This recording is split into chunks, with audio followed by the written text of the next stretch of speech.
আসসালামু আলাইকুম রহমতুল্লাহি ওয়াবারাকাতুহু। সম্মানিত ভিউয়ার্স, আমি আপনাদেরকে দেখিয়েছিলাম যে এবছর আমি বেগুনের চাষ করেছি।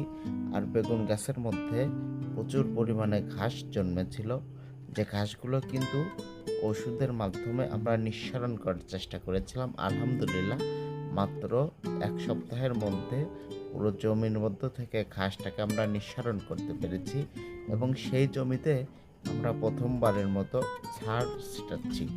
এবং প্রথম যে সারটা ছিটালাম সেটা হলো বাংলা টিএসপি, এবং সাথে দিয়েছি দস্তা, এবং তার সাথে দেয়া হয়েছে বোরন সার।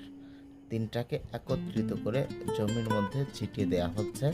যেহেতু বেগুন গাছে কিছু কিছু গাছের মধ্যে ফুল এসে গিয়েছে, কিছু কিছু গাছে বেগুনের দু একটা কড়িও দেখা যাচ্ছে, এবং সেই সারগুলো সুন্দরভাবে ছিটিয়ে দেওয়ার পরে এরপরে মাটির সাথে সারটা ভালোভাবে মেশানোর জন্য এই নাঙল দিয়ে সুন্দরভাবে জমিটা মাটিটা এলোমেলো করে দিলাম।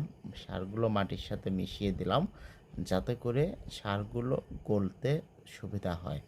সকলে আমাদের জন্য দোয়া করবেন, আল্লাহ যেন আমাদের এই বেগুন চাষে বারাকা দান করে। আমিন।